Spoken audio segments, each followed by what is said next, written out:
Welcome our YouTube channel G S P तासु।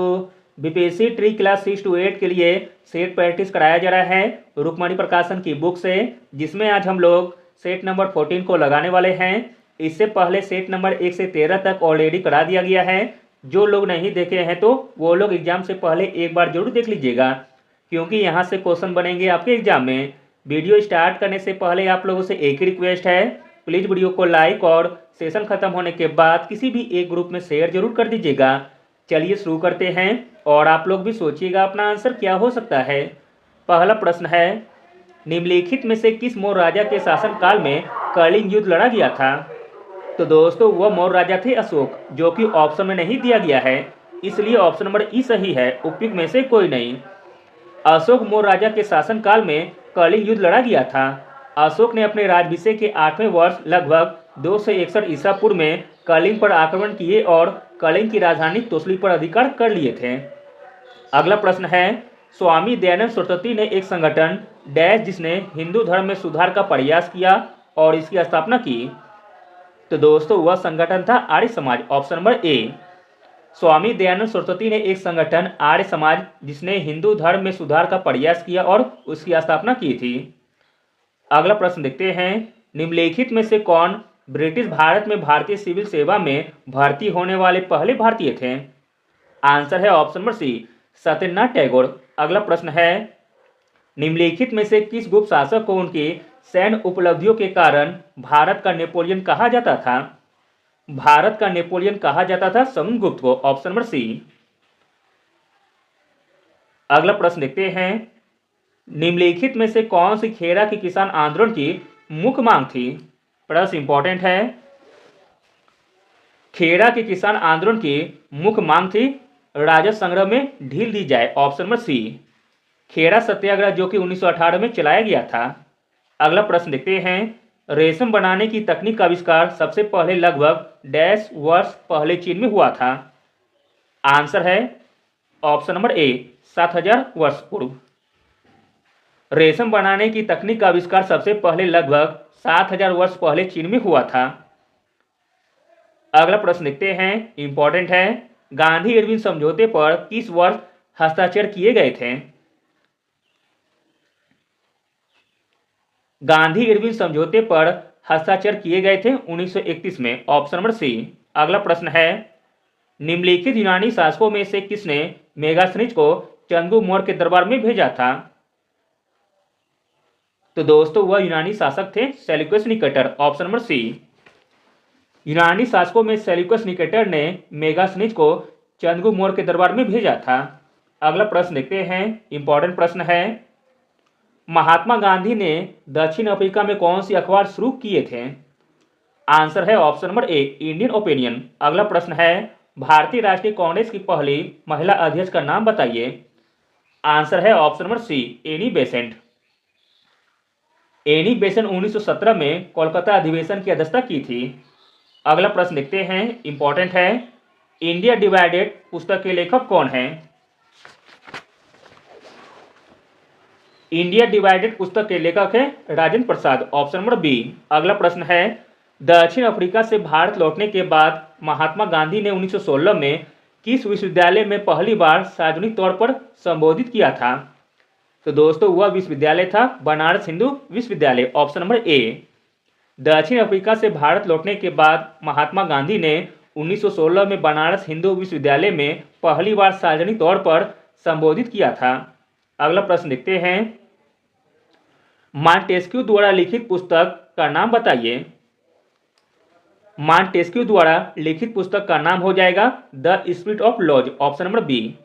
1930 में किसने दलितों को डिप्रेस क्लासेस एसोसिएशन में संगठित किया और उनके लिए एक अलग निर्वाचन मंडल की मांग की थी?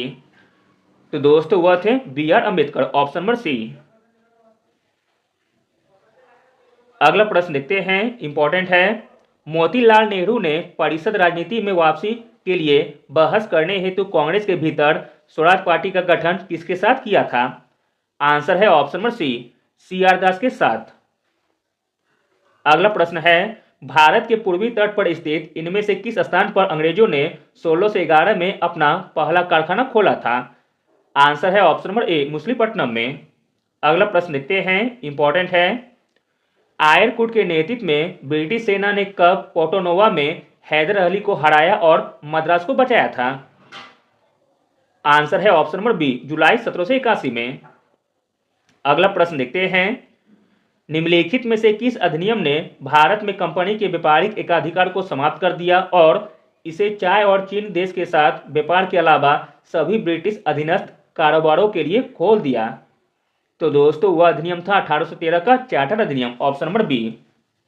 1813 का चार्टर अधिनियम ने भारत में कंपनी के व्यापारिक एकाधिकार को समाप्त कर दिया और इसे चाय के अलावा सभी ब्रिटिश अधीनस्थ कारोबारों के लिए खोल दिया। अगला प्रश्न देखते हैं, इंपॉर्टेंट प्रश्न है। शक्ति के पृथ्वीकरण के सिद्धांत का प्रतिपादन किसने किया था? आंसर है ऑप्शन नंबर ए, मॉन्टेस्क्यू ने। शक्ति के पृथ्वीकरण के सिद्धांत का प्रतिपादक मॉन्टेस्क्यू ने किया था। अगला प्रश्न है, इंग्लैंड में औद्योगिक क्रांति किस उद्योग से आरंभ हुई थी? आंसर है ऑप्शन नंबर ए, वस्त्र उद्योग से। अगला प्रश्न देखते हैं, कौन सी अक्षांश रेखा भारत के मध्य से होकर गुजरती है जो देश की जलवायु को प्रभावित करती है? तो दोस्तों वह अक्षांश रेखा है कर्क रेखा, ऑप्शन नंबर सी। कर्क रेखा अक्षांश रेखा भारत के मध्य से होकर गुजरती है जो देश की जलवायु को प्रभावित करती है। अगला प्रश्न देखते हैं, भारत में अरेबिका कॉफी कौन से राज्य में उगाई जाती है? भारत में अरेबिका कॉफी उगाई जाती है कर्नाटक में, जो कि ऑप्शन में नहीं दिया गया है, इसलिए ऑप्शन नंबर ई सही हो जाएगा, उपयुक्त में से कोई नहीं। अगला प्रश्न देखते हैं, तमिलनाडु तट पर अधिकतर वर्षा डैश और डैश के दौरान होती है? तमिलनाडु तट पर अधिकतर वर्षा अक्टूबर और नवंबर के दौरान होती है, ऑप्शन नंबर सी। अगला प्रश्न है, जनगणना 2011 के अनुसार भारत में सर्वाधिक महिला साक्षरता दर वाले राज्य का नाम बताइए? आंसर है ऑप्शन नंबर बी, केरल। अगला प्रश्न देखते हैं, इंपॉर्टेंट प्रश्न है। स्वतंत्रता के समय भारत की लगभग डैश प्रतिशत जनसंख्या कृषि पर निर्भर थी? स्वतंत्रता के समय भारत की लगभग 75% जनसंख्या कृषि पर निर्भर थी, ऑप्शन नंबर सी। अगला प्रश्न है, भारत में अक्टूबर नवंबर के दौरान सूर्य के दक्षिण की ओर आभासी गति के कारण डैश उत्तरी मैदान के ऊपर शिथिल हो जाता है? आंसर है ऑप्शन नंबर ए, मानसून गर्त। भारत में अक्टूबर नवंबर के दौरान सूर्य के दक्षिण की ओर आभासी गति के कारण मानसून गर्त उत्तरी मैदान के ऊपर शिथिल हो जाता है, ऑप्शन नंबर ए सही हो जाएगा। अगला प्रश्न देखते हैं, डैश एक संकरी पट्टी स्थित क्षोभमंडल में अत्यधिक ऊंचाई वाली पश्चिमी हवाएं होती है। इनकी गति 110 किलोमीटर प्रति घंटा तथा सर्दी में 184 किलोमीटर प्रति घंटा से अधिक होती है। तो दोस्तों वह है जेट धराएं, ऑप्शन नंबर सी। जेट धराएं एक संकरी पट्टी में स्थित क्षोभमंडल से अत्यधिक ऊंचाई वाली पश्चिमी हवाएं होती है। इनकी गति गर्मी में 110 किलोमीटर प्रति घंटा तथा सर्दी में 184 किलोमीटर प्रति घंटा से अधिक होती है। अगला प्रश्न है, विरासत का अधिकार किस ओर ले जाता है? विरासत का अधिकार ले जाता है भूमि का विभाजन की ओर, ऑप्शन नंबर बी। अगला प्रश्न देखते हैं, चीनी उद्योग के लिए प्राथमिक कच्चा माल कौन सा है? चीनी उद्योग के लिए प्राथमिक कच्चा माल है गन्ना। अगला प्रश्न है, निम्नलिखित में से कौन सा जल डमरू मध्य अटलांटिक महासागर को प्रशांत महासागर से जुड़ती है? अटलांटिक महासागर को प्रशांत महासागर से जुड़ती है मैगेलन जल डमरू मध्य, ऑप्शन नंबर बी। अगला प्रश्न देखते हैं, निम्नलिखित में से कौन सा भारतीय वन्यजीव अभ्यारण्य एशियाई शेरों का आवास है? आंसर है ऑप्शन नंबर ए, गिर, जो कि गुजरात में स्थित है। निम्नलिखित में से कौन सा बंदरगाह भारत के पूर्वी तट पर स्थित नहीं है? जो बंदरगाह भारत के पूर्वी तट पर स्थित नहीं है वह है कांडला, जो कि गुजरात में स्थित है। अगला प्रश्न है, टकला मकान मरुस्थल किस देश में स्थित है? आंसर है ऑप्शन नंबर बी, चीन में। लक्षद्वीप के अधिकांश लोगों द्वारा बोली जाने वाली भाषा कौन सी है? लक्षद्वीप के अधिकांश लोगों द्वारा बोली जाने वाली भाषा है मलयालम, ऑप्शन नंबर सी। अगला प्रश्न देखते हैं, भारत में निम्न में से किस स्थल को काला पानी के नाम से जाना जाता था? काला पानी के नाम से जाना जाता था अंडमान द्वीप को। अगला प्रश्न है, दीफू दर्रा कहाँ स्थित है? दीफू दर्रा स्थित है अरुणाचल हिमालय में, ऑप्शन नंबर बी। अगला प्रश्न है, मानसून पूर्व वर्षा जो केरल और कर्नाटक के तटीय क्षेत्रों में एक समान घटना है, इसको स्थानीय तौर पर डैश के नाम से जाना जाता है। आंसर हो जाएगा ऑप्शन नंबर सी, आम्र वर्षा के नाम से। मानसून पूर्व वर्षा जो केरल और कर्नाटक के तटीय क्षेत्रों में एक समान घटना है, इसको स्थानीय तौर पर आम्र वर्षा के नाम से जाना जाता है। अगला प्रश्न है, भारत का कौन सा शहर डेट्रॉइट ऑफ एशिया और ऑटोमोबाइल कैपिटल के नाम से लोकप्रिय है? तो दोस्तों वह शहर हो जाएगा चेन्नई, ऑप्शन नंबर बी। अगला प्रश्न लिखते हैं, भारत में किस तारीख को वर्ष का सबसे छोटा दिन होता है? तो दोस्तों भारत का वह तारीख है 22 दिसंबर का, ऑप्शन नंबर सी। भारत में 22 दिसंबर को वर्ष का सबसे छोटा दिन होता है। पृथ्वी की अपनी अक्ष पर झुकी होने के कारण दिन रात छोटा बड़ा होता है। 22 दिसंबर को सूर्य मकर रेखा पर लंबवत होता है, इसे मकर संक्रांति कहते हैं। इस दिन दक्षिणी गोलार्ध में सबसे बड़ा दिन होता है। 22 दिसंबर को उत्तरी गोलार्ध में सबसे छोटा दिन होता है। अगला प्रश्न देखते हैं, रायसीना हिल कहाँ स्थित है? रायसीना हिल स्थित है, यह राष्ट्रपति भवन वाले स्थान पर स्थित है, ऑप्शन नंबर सी। अगला प्रश्न लिखते हैं, भारत के राष्ट्रपति का चुनाव डैश के द्वारा किया जाता है? भारत के राष्ट्रपति का चुनाव किया जाता है संसद के दोनों सदनों के निर्वाचित सदस्यों और राज्य विधानसभाओं के द्वारा। भारतीय संविधान में मूल लेख में कितने अनुच्छेद थे? भारतीय संविधान के मूल लेख में अनुच्छेद थे 395, ऑप्शन नंबर ए। अगला प्रश्न लिखते हैं, आपातकाल के दौरान किन मौलिक अधिकारों को निलंबित नहीं किया जा सकता है? मोस्ट इंपॉर्टेंट प्रश्न है और कई बार पूछा गया है एग्जाम में। आपातकाल के दौरान अनुच्छेद 20-21 को निलंबित नहीं किया जा सकता है, ऑप्शन नंबर सी। अगला प्रश्न देखते हैं, इंपॉर्टेंट है, भारतीय संविधान का कौन सा अनुच्छेद प्राण और दैहिक स्वतंत्रता का संरक्षण से संबंधित है? प्राण और दैहिक स्वतंत्रता का संरक्षण से संबंधित है अनुच्छेद 21। अगला प्रश्न है, भारतीय संविधान के किस अनुच्छेद में उन्मूलन अस्पृश्यता प्रावधान का उल्लेख किया गया है? अस्पृश्यता प्रावधान का उल्लेख है अनुच्छेद 17 में, ऑप्शन नंबर सी। अगला प्रश्न है, भारत के संविधान का कौन सा अनुच्छेद चुनाव के अधीक्षण, निर्देशन और नियंत्रण की बात करता है? तो दोस्तों वह अनुच्छेद है अनुच्छेद 324। भारतीय संविधान में राष्ट्रपति की चुनाव की विधि को डैश संविधान से लिया गया है? भारतीय संविधान में राष्ट्रपति की चुनाव की विधि को आयरलैंड के संविधान से लिया गया है, ऑप्शन नंबर ए। अगला प्रश्न देखते हैं, भारत के संविधान का निम्नलिखित में से कौन सा अनुच्छेद राज्य कार्यकारिणी से संबंधित है? प्रश्न इंपॉर्टेंट है। भारत के संविधान का अनुच्छेद 153 से 167 राज्य कार्यकारिणी से संबंधित है। अगला प्रश्न है, भारत के सर्वोच्च न्यायालय ने डैश में एक निर्णय पारित किया जिसमें उसने 3 तलाक की प्रथा को असंवैधानिक घोषित किया और ऐसा करना निरस्त किया। तो दोस्तों यह घोषणा की गई थी वर्ष 2017 में।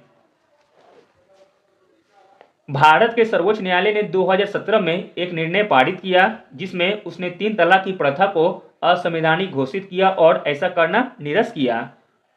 अगला प्रश्न देखते हैं, देश के राष्ट्रपति को उनके पद से हटाने को डैश के रूप में जाना जाता है?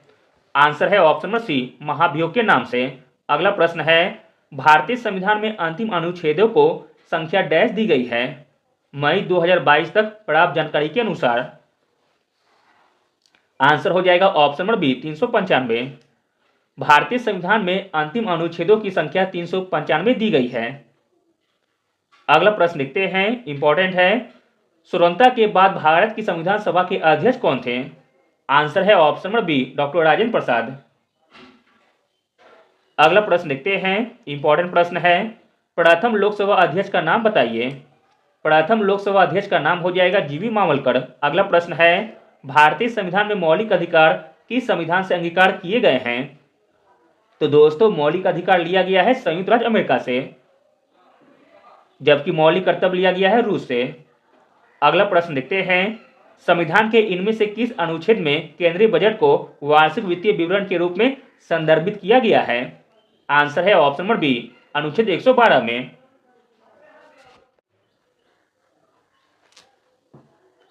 अगला प्रश्न देखते हैं, भारतीय संविधान में केंद्र एवं राज्य दोनों में संसदीय लोकतंत्र के रूप में शासन की डैश रचना का प्रावधान किया गया है। आंसर हो जाएगा ऑप्शन नंबर सी, संघीय। भारतीय संविधान में केंद्र एवं राज्य दोनों में संसदीय लोकतंत्र के रूप में शासन की संघीय संरचना का प्रावधान किया गया है। भारतीय संविधान में संघीय ढांचा के आधार पर शासन को ढाला गया है। अगला प्रश्न है, भारत में महाभियोग की प्रक्रिया द्वारा डैश को उनके पद से नहीं हटाया जा सकता है। राइट आंसर हो जाएगा आपका ऑप्शन नंबर सी, प्रधानमंत्री को। भारत में महाभियोग की प्रक्रिया द्वारा प्रधानमंत्री को उनके पद से नहीं हटाया जा सकता है। अगला प्रश्न देखते हैं, इंपॉर्टेंट है। जिला और सत्र न्यायाधीश डैश के सीधे नियंत्रण के अधीन कार्य करते हैं। आंसर है ऑप्शन नंबर बी, राज्य के उच्च न्यायालय के अधीन। भारतीय संविधान के किस अनुच्छेद में पंचायतों और स्थानीय निकाय शासन से संबंधित प्रावधान शामिल है? आंसर है ऑप्शन नंबर सी, अनुच्छेद 243 में। भारतीय संविधान के अनुच्छेद 243 में पंचायतों और स्थानीय निकाय शासन से संबंधित प्रावधान शामिल हैं। अगला प्रश्न देखते हैं, भारतीय संविधान का मसौदा तैयार करने में कुल कितना समय लगा था? आंसर है ऑप्शन नंबर सी, 2 वर्ष 11 महीने और 18 दिन का। अगला प्रश्न है, निम्न में से क्या 7वीं पंचवर्षीय योजना के मुख्य उद्देश्यों में से एक था? 7वीं पंचवर्षीय योजना के मुख्य उद्देश्यों में से एक था खाद्यान्नों के उत्पादन में वृद्धि करना। Option number B. अगला प्रश्न देखते हैं, भारत में पहली संपूर्ण जनगणना कब की गई थी? भारत में पहली संपूर्ण जनगणना की गई थी 1881 ईस्वी में, जो कि ऑप्शन में नहीं दिया गया है, इसलिए ऑप्शन नंबर ई सही हो जाएगा। भारत में पहली संपूर्ण जनगणना 1881 में की गई थी। भारत में जनगणना की शुरुआत 1872 में लॉर्ड मेयो के कार्यकाल में हुई थी। भारत में नियमित जनगणना की शुरुआत 1881 ईस्वी में लॉर्ड रिपन के कार्यकाल में हुई थी। अगला प्रश्न देखते हैं, मोस्ट इंपॉर्टेंट प्रश्न है, ऐसी राजस्व प्राप्तियां जिनका सरकार पर दावा नहीं होता है, यह क्या कहलाती है? तो दोस्तों यह कहलाती है गैर प्रतिदेय। ऐसी राजस्व प्राप्तियां जिनका सरकार पर दावा नहीं होता है, यह कहलाती है गैर प्रतिदेय। अगला प्रश्न है, 5वीं पंचवर्षीय योजना और 6ठी पंचवर्षीय योजना के बीच की योजना क्या कहलाती है? आंसर है ऑप्शन नंबर सी, रोलिंग योजना। अगला प्रश्न है, अर्थव्यवस्था के प्रत्येक क्षेत्र द्वारा जीडीपी में किए गए योगदान से ही डैश तैयार होता है। आंसर है ऑप्शन नंबर बी, अर्थव्यवस्था का ढांचा। अर्थव्यवस्था के प्रत्येक क्षेत्र द्वारा जीडीपी में किए गए योगदान से ही अर्थव्यवस्था का ढांचा तैयार होता है। अगला प्रश्न है, आरबीआई के अनुसार 1980 के दशक में भारत की जीडीपी में सेवा क्षेत्र की हिस्सेदारी कितनी % थी? आंसर है ऑप्शन नंबर ए, 38.6%। आरबीआई के अनुसार 1980 के दशक में भारत की जीडीपी में सेवा क्षेत्र की हिस्सेदारी 38.6% थी। अगला प्रश्न देखते हैं, इंपॉर्टेंट प्रश्न है, राष्ट्रीय आय की गणना करते समय एक कारक के रूप में डैश लिया जाता है। आंसर है ऑप्शन नंबर ए, निर्यात को। राष्ट्रीय आय की गणना करते समय एक कारक के रूप में निर्यात में लिया जाता है। किसी देश की जीडीपी की गणना करने के तरीकों में से एक आय विधि है। अगला प्रश्न है, स्वतंत्रता के बाद भारत ने डैश में अपनी पहली पंचवर्षीय योजना शुरू की थी। आंसर है ऑप्शन नंबर सी, वर्ष 1951 में। अगला प्रश्न देखते हैं, एक बजट दस्तावेज जो किसी विशेष वित्तीय वर्ष के लिए सरकार की राजस्व प्राप्तियां और राजस्व व्यय से संबंधित होता है, डैश कहलाता है। तो दोस्तों यह कहलाता है राजस्व बजट। Option number A. एक बजट दस्तावेज जो किसी विशेष वित्तीय वर्ष के लिए सरकार की राजस्व प्राप्तियां और राजस्व व्यय से संबंधित होता है, राजस्व बजट कहलाता है। अगला प्रश्न देखते हैं, अंतर्राष्ट्रीय चावल अनुसंधान संस्थान का मुख्यालय किस शहर में स्थित है?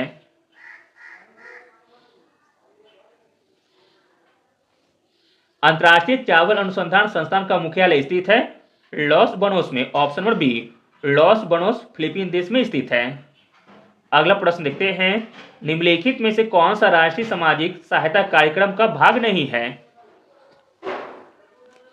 राष्ट्रीय सामाजिक सहायता कार्यक्रम का भाग नहीं है आयुष। Option number B. अगला प्रश्न देखते हैं, ग्राम विकास मंत्रालय के तत्वाधान में निम्न में से किस प्रमुख कार्यक्रम का लक्ष्य ग्रामीण निर्धन महिलाओं को उनके ही अपने ही संस्थानों जैसे स्वयं सहायता समूह एवं उनके परिसंघों, उत्पादकों, संयोजकों आदि में संगठित करना और उनके लिए आर्थिक समावेशन और रोजगार सुनिश्चित करना है। तो दोस्तों वह कार्यक्रम का नाम है दीनदयाल अंत्योदय योजना, नेशनल रूरल लाइवलीहुड मिशन। अगला प्रश्न देखते हैं, इंपॉर्टेंट प्रश्न है, इनमें से किसे 1 जुलाई 2017 को भारतीय संविधान के 101 में संशोधन अधिनियम के रूप में पेश किया गया था? आंसर है ऑप्शन नंबर बी, वस्तु एवं सेवा कर यानी कि जीएसटी को। 1 जुलाई 2017 को भारतीय संविधान के 101 में संशोधन अधिनियम के रूप में वस्तु एवं सेवा कर को पेश किया गया था।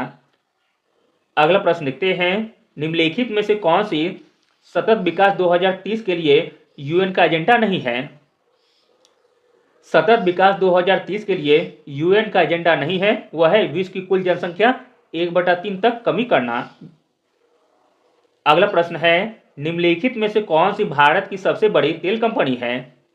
भारत की सबसे बड़ी तेल कंपनी है इंडियन ऑयल कॉर्पोरेशन लिमिटेड। निम्नलिखित में से कौन सा एशिया का पहला स्टॉक एक्सचेंज है? एशिया का पहला स्टॉक एक्सचेंज है Bombay stock exchange, option number B, जिसकी स्थापना 1875 में की गई थी। अगला प्रश्न देखते हैं, हरित क्रांति निम्नलिखित में से किससे संबंधित है? हरित क्रांति संबंधित है खाद्य और अनाज उत्पादन से। निम्नलिखित में से कौन सा भारत के सभी एटीएमओ को जोड़ने का काम करता है? भारत के सभी एटीएमओ को जोड़ने का काम करता है भारतीय राष्ट्रीय भुगतान निगम, ऑप्शन नंबर बी। अगला प्रश्न है, आईएमएफ और विश्व बैंक का गठन 1944 में हुआ था, उनके मुख्यालय किस शहर में स्थित है? आंसर है option number C, Washington DC में। अगला और अंतिम प्रश्न है, नीति आयोग का गठन कब किया गया था? नीति आयोग का गठन किया गया था 1 जनवरी 2015 को, option number B. NITI Aayog का अध्यक्ष प्रधानमंत्री होता है। नीति आयोग का उपाध्यक्ष है अभी सुमन बेरी। नीति आयोग का सीईओ है अभी बी आर सुब्रमण्यम।